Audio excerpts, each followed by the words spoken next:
Baik, para pemirsa yang Allah muliakan, ya kita lanjutkan kembali pembicaraan kita tentang tema tak tahu syariat, belajarlah. Nah, baik, tadi Ustadz ada yang terpotong ya karena iklan, mungkin bisa saya lanjutkan kembali. Ya boleh. Jadi kembali kepada tadi pembagian murtad. Nah, kita tidak mengatakan ibu sukma ini ya nanti jangan salah paham, itu tergantung kepada pemahaman kita. Kita hanya membicarakan sisi orang-orang yang kalau mengerjakan yang ini bisa menjadi murtad. Bahwa murtad itu kan ada 3 bentuk. Yang tadi bil qalbi dengan hati. Ya. Yang kedua bil lisan dengan ucapan. Jadi ketika ada orang meremehkan Islam ya, dengan ucapannya dan dia betul-betul sadar, dia mengerjakan dengan penuh kesadaran, maka orang-orang yang seperti ini, artinya orang-orang yang menghina Islam atau apa, ini sudah dalam kategori itu. Kemudian murtad yang ketiga itu bil fi'li dengan perbuatan. Ya, umpamanya ya kita dengan sengaja tanpa ada paksaan datang ke tempat-tempat ibadah non muslim, lalu kita sampai ke situ sujud bersama atau beribadah bersama-sama dengan mereka, maka ini sudah termasuk dalam kategori murtad. Dan murtad ini sangat berbahaya menurut Abu Hanifah yang saya baca. Menurut beliau ketika seorang murtad walau hanya sebentar saja, maka semua ibadahnya itu batal. Semua ibadahnya itu tidak ada lagi dan diulang semua. Walaupun sebentar dia murtad, walaupun hanya satu kata yang dia ucapkan, itu mesti ulang semua. Tapi kalau dalam mazhab Imam Syafi'i itu tidak. Mengulangi ibadah yang terjadi seberapa lama dia murtad itu. Jadi ketika dia murtad, maka dia bertaubat kepada Allah, maka taubatnya itu diterima oleh Allah. Kemudian berapa lama dia dalam kemurtadan itu, maka dia mengulang seberapa lama dia dalam murtad. Umpamanya ada seminggu, maka dalam seminggu itu dia ulang. Tapi kalau Abu Hanifah itu benar-benar sangat luar biasa, semua diulang. Haji dah 3 kali ulang balik. Ada salat berapa lama dia kerjakan dalam umur dia, itu harus ulang balik. Jadi maka ya berhati-hatilah kita dalam masalah ucapan ini, jangan sampai perasaan kita ini mengalahkan rasa kecintaan kita kepada agama kita. Nah, jangan sampai perasaan kita sepertinya lebih menang yang lain daripada agama umpamanya. Ini bisa membuat akidah kita menjadi berbahaya. Tapi tentu ya Allah Ta'ala itu kan maha pengampun, maha penyayang. Kalau kita sudah minta maaf umpamanya, kita sudah sadar, itu tentu Allah Ta'ala itu sudah memaafkan. Dan ya yang namanya manusia mungkin ada kekhilafan, ada kesilapan dan lain-lain sebagainya, tentu Allah Ta'ala itu akan memaafkan semua kesalahan-kesalahan kita. Baik, tadi Ustadz menyebutkan bahwasanya manusia itu ada dua kelompok ya, orang yang tahu dan yang tidak tahu. Orang yang tidak tahu. Nah, sementara dalam sebagian ucapan-ucapan ulama disebutkan bahwa orang yang tidak tahu juga dibagi 2. Iya, betul. Yang tahu dibagi 2, yang tidak tahu dibagi 2, kan gitu. Iya, akhirnya jadi 4. Gitu. Jadi 4. Misalnya Khalil bin Ahmad itu ya dalam kitab Ihya juga disebut dalam bab ilmu. Ar-rijalu arba'atun. Rajulu yadri wa yadri annahu yadri fadzalika alim fattabi'u. Jadi seseorang yang tahu dan ia tahu dirinya tahu, itulah orang yang berilmu, ikuti dia. Kedua, rajulun yadri wa la yadri annahu yadri fadzalika naim. Fa'ayqidhu gitu ya. Jadi ada seseorang yang tahu, tetapi dia Dia tidak nggak- tahu kalau dirinya dia tahu. tahu, Itulah orang yang tidur, maka bangunkan dia. Yang ketiga adalah rajulun la yadri Ya. wa yadri annahu la yadri, Mm-mm. fadzalika mustarsyidun Ya, fa'arsyidu. betul. Seseorang yang tidak tahu dan ia tahu dirinya tidak tahu, itulah orang yang butuh bimbingan. Bimbinglah dia. Yang keempat ini, rajulun la yadri wa la yadri annahu la yadri, fadzalika jahil farfudhu. Seseorang yang tidak tahu dan ia tidak tahu dirinya tidak tahu, Tidak tahu ya. maka orang ini jahil, maka tolaklah. Nah, dari klasifikasi 4 kelompok manusia menurut Khalil bin Ahmad ini, kira-kira Bu Sukma itu masuk kemana itu kira-kira dalam penilaian Ustadz Safa ini? Iya. Bisa disebutkan atau tidak tuh? Nah, Kita juga tidak bisa mengatakan beliau nggak tahu ya, karena yang tapi beliau dengan terbuka menyebutkan saya tidak tahu syariat. Itu ya. Berarti ini kita golongkan tidak kepada tahu kelompok mana tuh? Iya, kita golongkan kepada kelompok 2 ke bawah. Ya, artinya Sudah nomor pastilah namanya nomor siapa 3 dan nomor 4. Ya. Yang mana tuh? 3 atau Kalau beliau sudah tahu bahwa beliau nggak tahu, maka itu tugas kita. Ulama-ulama Islam itu untuk membimbing beliau, untuk mengajarkan kepada beliau. Jadi kalaupun beliau sudah salah, jadi ya kita berlaku adil sajalah. Nah. Maksudnya? Ya maksudnya kita bimbing beliau. Artinya jangan dengan kesalahan itu kemudian kita terus nggak berhenti umpamanya kan. Memang kita marah ya, yang namanya aja agama kita ini ya apalah namanya itu. Jadi kita tentu marah. Bahkan kalau kita nggak marah karena itu kita nggak beriman namanya. Betul. Nah, maka kalau umpamanya beliau termasuk dalam kategori ketiga, beliau tidak tahu ya, dan beliau tahu nggak tahu. Nah, beliau tahu bahwa beliau itu nggak ada ilmu, nggak ada tahu tentang syariat. Nah, maka itulah tugas kita untuk membimbing beliau. Ini yang keempat ini yang terakhir ini yang paling bahaya. Jangan-jangan beliau di situ. Nah, ini yang paling berbahaya. Sudah tidak tahu tapi merasa tahu. Nah, inilah yang paling berbahaya di dalam agama kita. Maka itulah tugas kita ini, tugas bapak-bapak ini, tugas mama-mama ini yang punya anak. Tugasnya dari kecil itu bimbing anak itu untuk agama. Artinya jangan lupa ajarkan kepada anak-anak untuk mempelajari ilmu pengetahuan agama, dan itu sangat penting. Allahu abghadu liman alima, kira-kira begitu, liman alima ilmu dunia jahilun ilmu akhirah. Allah Ta'ala itu sangat benci kepada orang-orang yang alim bidang dunia tetapi ya sangat jahil di bidang akhirat. Jadi inilah karena tidak sempat, karena kesibukan orang tua sehingga tidak sempat membimbing anaknya. Kalau kita orang tua nggak pandai, maka ajaklah ustaz-ustaz untuk mengajarkan anaknya. Baik, ini kita tanyakan ke Tengku Umar nih. Baik, kalau kelompok yang ketiga ya, kalau dalam ungkapan Khalil bin Ahmad tadi disebut farfudhu, ya, suruh tolak, beliau nggak perlu ditemani. Nah, kalau tidak dibimbing, ini kan akhirnya beliau sendiri malah tambah rusak, ya kan? Dan bisa merusak orang lain. Maksud dari menolak itu bagaimana, Tengku Umar? Artinya orang yang sudah tahu dirinya, orang yang tidak tahu dirinya tidak tahu itu, atau jahil murakab itu dalam pandangan Islam macam mana orang model itu, sikap kita? Menurut apa ya kita lihat secara zahir ya, sikap-sikap seperti itu sebenarnya kita nggak boleh toleransi. Okay.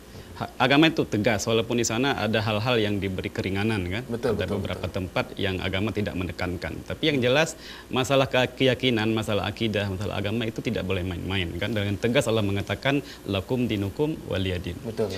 Yang kita takutkan begini, kalau seandainya ada statement seperti itu, kita ditakutkan kita akan jatuh ke dalam jurang kemunafikan. Takut sekali gitu. Karena orang-orang munafik itu dia kan tahu. Jadi sengaja juga membangkang, maka dikatakan marfud, ditolak itu orang-orang itu. Dengan tegas harus ditolak gitu. Bahkan dalam ayat kan orang munafik itu Allah katakan innal munafiqina fid darkil asfali minan. Itu kan ketegasan itu. Betul, Ancaman kepada orang-orang munafik, jangan main-main nih. Orang munafik itu akan dimasukkan ke dalam neraka sebawah-bawah daripada neraka, derajat neraka paling bawah itu kan. Dan kalau kita lihat statement seperti itu bisa jatuh kita ke jurang kemunafikan ya. Dalam ayat Allah menceritakan tentang munafik dalam surah awal surah Al-Baqarah kan, wa idza laqul ladzina amanu qalu amanna wa idza khalu ila syayatinihim qalu inna ma'akum innama nahnu mustahzi'un ya. Jadi orang-orang yang munafik itu mereka menampakkan keislamannya, keimanannya di depan orang-orang Islam, di depan Rasul, tetapi di belakang daripada orang Islam, di belakang Rasul, mereka itu mengingkari. Bahkan mengatakan mereka ketika berada bersama setan-setan mereka kan, mereka mengatakan kami bersama kamu. Itu perlakuan saya itu hanya sekedar mengolok-olok itu, menghina, mengistihza, menghina kepada orang-orang Islam. Sebenarnya saya menolak Islam itu. Cuma cara tolak saya lain. Maka ketika ada hal seperti ini kita pun harus tolak. Karena Allah sendiri menolak kan dalam ayat selanjutnya, Allahu yastahzi'u bihim. Allah menambah memperolok-olok mereka. Allah menegaskan Allah sendiri akan membalas kejelekan mereka dalam menistakan ataupun menghinakan agama. Jadi secara seorang muslim kita takut itu. Kita nggak boleh main-main masalah keagamaan, masalah menistakan. Ya walaupun nanti kalau nggak silap saya ada beberapa golongan yang agama memaafkannya. Okay. Walaupun dia nggak tahu ya. Ini kan kita berbicara masalah yang nggak tahu. Ada hal-hal yang tidak tahu tapi agama memaafkannya ada 3 golongan. Yang pertama golongan mu'allaf, orang-orang yang baru masuk Islam. Nah, dia kerjakan perkara-perkara yang menentang syariat, dia dimaafkan. Kenapa? Karena dia nggak tahu, dia belum belajar. Ini golongan yang pertama. Golongan yang kedua, orang-orang yang jauh dari ulama. Nggak ada tempat bertanya. Dia tinggal terasing, apakah di tengah hutan, di tengah rimba, di tengah sawah yang tandus, di tengah padang yang tandus. Tempat bertanya itu ulama itu sangat jauh. Sehingga dia nggak ada waktu. Sehingga waktu itu dia melakukan hal-hal yang menentang, yang melanggar dengan keagamaan, itu dimaafkan karena dia nggak tahu. Jauh beda ulama. Sekarang di samping rumah kita ulama, bahkan dalam rumah kita sekarang ada ulama kan, ada ilmu. Ini TV keislaman kan masuk ke rumah kita. Betul. Kemudian yang ketiga, orang-orang yang sedang belajar. Nah, ini dimaafkan. Orang yang sedang belajar, terus dia belajar, mempelajari ilmu agama. Sehingga dalam status dia sebagai pelajar, dia melakukan pelanggaran syariat. Tanpa sepengetahuannya, dia belum tahu. Ini agama memaafkannya. Ada dispensasi dari agama. Begitu saya kira. Makanya kita mengangkat tema, tak tahu syariat, belajarlah. Jadi nggak kita biarin sampai sepanjang hidupnya tidak tahu syariat. Ya? Nah, baik, para pemirsa yang Allah muliakan, bagi para pemirsa yang ingin berkontribusi ya di acara Ustaz Menjawab pada pagi ini ya, boleh mengontak kita di nomor 0813 60 34 7391. Jadi boleh dalam bentuk pertanyaan, boleh dalam saran, masukan dan sebagainya. Dan mohon maaf kepada pemirsa, kita tidak bisa interaktif, ada sedikit gangguan teknis di studio. Baik, kita lanjutkan kembali ya, berkaitan dengan tema kita, tak tahu syariat, belajarlah. Nah, namun demikian kita melihat dari kenyataan-kenyataan dalam kisah-kisah terdahulu, itu banyak juga orang-orang yang sudah belajar syariat, ya, tapi kemudian menentang syariat. Ya. Kalau dalam bahasa yang tadi digunakan oleh Tengku Haji Umar Rafsanjani, itu adalah orang munafik. Ya, sudah tahu syariat tapi kemudian dia menolak syariat. Itu kira-kira apa penyebabnya itu? Nah, silakan Ustaz. Baik. Baik. Orang belajar agama itu kan banyak tujuannya. Oh iya. Ada orang belajar agama memang semata-mata untuk mendekatkan dirinya kepada Allah. Dia belajar ilmu agama dengan ikhlas, dengan sedalam-dalamnya untuk belajar bagaimana supaya bisa lebih dekat dengan Allah. Ada juga orang belajar ilmu agama itu untuk mencari kelemahan di dalam agama itu. Maka ini dianut oleh orang-orang orientalis dan ada orang-orang yang berkepentingan untuk menghancurkan Islam. Maka dia pandai dalam bidang agama itu luar biasa. Dia Profesor Dr. Snok Horonyeng. Luar biasa, pandainya luar biasa. Al-Quran, hadis, semua kitab-kitab itu dipelajari semuanya. Bahkan ketika dia ke Aceh, ini bagaimana cara untuk menghancurkan orang Aceh, ini bagaimana caranya. Nah, maka dia diutus ke Mekah untuk belajar di sana, kemudian dia berubah nama menjadi Abdul Ghafur, kalau nggak salah saya. Nah, kemudian dia kembali ke Aceh. Abdul Ghaffar. Abdul Ghaffar, ya. Kemudian dia kembali ke Aceh, kemudian dia mengobak-abik persatuan orang-orang Islam yang ada di Aceh ini. Ya.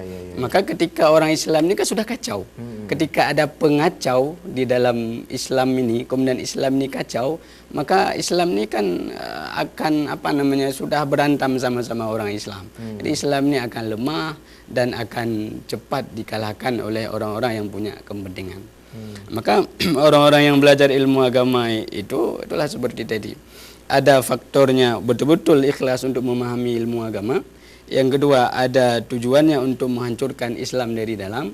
Kemudian yang ketiga, ada unsur finansial. Ada orang ada digaji umpamanya oleh sesuatu LSM umpamanya, ini kamu tugas kamu begini-begini, kamu pelajari Islam, kemudian kamu ya hancurkanlah orang Islam. Ketika Islam itu nanti sudah dakwi sesama dia, sudah berkelahi, sudah saling bunuh-membunuh, maka ini kamu dapat penghargaan, dapat jabatan yang bagus, dapat penghargaan piagam dunia. Kira-kira begitu, Ustaz. Ya. Baik. Saya membaca dari kitab kitab Durratun Nasihin, itu juga disebutkan ada satu pertanyaan nih kepada Tengku Umar nih ya. Jadi saat itu ada seorang masyarakat awam biasa bertanya kepada ulama yang ada di saat itu. Pertanyaannya adalah kenapa ulama-ulama di zaman lalu itu nasihat-nasihat mereka itu diikuti oleh masyarakat, dan kenapa di zaman kita ulama-ulamanya tidak didengar nasihat-nasihatnya. Maka jawaban ulama itu adalah ulama-ulama dahulu mereka itu adalah orang-orang yang terjaga. Umatnya tertidur, maka orang terjaga ini membangunkan yang tidur. Ulama di zaman kita sekarang ini adalah tidur, umatnya mati. Bagaimana yang tidur itu membangunkan yang mati. Nah, jadi Ustadz melihat fenomena banyak sekali kita lihat hari ini orang-orang yang melecehkan syariat. Itu apakah karena peran-peran ulama sudah sedikit ya di tengah-tengah masyarakat atau bagaimana? Silakan Ustadz. Tidak berani lagi bicara atau bagaimana? Ini saya melihatnya ini ada seperti kita nih Islam sedang terpojok gitu. Akibat ya mungkin kita menyadari kelemahan gerakan dakwah kita masih jauh tertinggal dibandingkan dengan dakwah orang-orang kafir kan? Mereka sangat gesit, sangat agresif untuk melancarkan dakwahnya.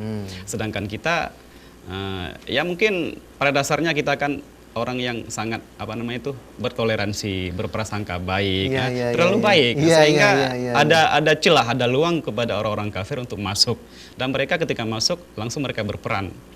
Sehingga peranan kita yang sebelumnya kita nggak ambil peranan, nggak kita mulai peranan sebelumnya, maka waktu itu kita akan ketinggalan. Jadi aktivis Islam ataupun praktisi Islam sekarang itu merasa kewalahan karena ada gerakan-gerakan non-muslim, orientalis ataupun seperti ada misionaris yang mereka sangat gencar melancarkan dakwahnya. Kemudian akhir zaman tahu-tahu aja lah kan. Ulama akhir zaman ini kebanyakannya juga ada ulama sub, ada juga. Ya namun kita nggak pungkiri tetap ada ulama yang ikhlas, ulama yang berbuat karena Allah. Karena dalam ayat Allah mengatakan yang berani menyatakan benar. Iya, dalam ayat kan Allah mengatakan itu innama yakhsyallahu min abadihil ulama. Innama yakhsyallaha ya. Innama yakhsyallaha min abadihil ulama. Hanya ulama itu yang takut kepada Allah. Jadi ulama yang sebenarnya itu, ulama yang betul-betul ulama, dia takut kepada Allah sehingga dia berani mengatakan yang benar, itu benar, dan berani mengatakan yang salah, itu salah. Sedangkan ulama-ulama yang tidak takut kepada Allah ini bisa dikategorikan ke dalam ulama suk. Mereka ini nggak takut kepada Allah, sehingga yang mereka kedepankan, yang mereka komentari, mengikut kepada nafsu mereka itu, ingin mendapatkan kemewahan dunia ataupun ingin mendapatkan gah dunia, sehingga jadi seperti ini. Ilmu agama bukan lagi sebagai panutan, bukan lagi sebagai amalan. Ilmu agama, keyakinannya tentang agama itu udah sangat berkurang. Nah, kenapa? Karena yang mereka nampak itu bukan balasan akhirat, tapi balasan dunia. Maka kita berlindunglah daripada keadaan-keadaan seperti ini ya. Semoga kita semua terhindar daripada murka Allah Subhanahu wa taala. Saya rasa seperti itu. Okay, baik. Kira-kira kalau memang ada orang-orang yang ingin belajar syariat lebih dalam, di mana tempatnya ini? Ya, Ustaz. Ya, ya. Supaya tidak salah paham, ya kan? Betul, ya. Belajar agama itu sebenarnya mudah, sebenarnya. Sekarang apalagi zamannya zaman canggih. Jadi kita bisa mempelajari agama lewat tulisan, lewat internet, lewat TV, lewat radio dan lain-lain sebagainya. Tapi yang paling penting kita ingat bahwa yang penting kita ingat setelah kita ikuti dulu pesan-pesan berikut ini. Insyaallah.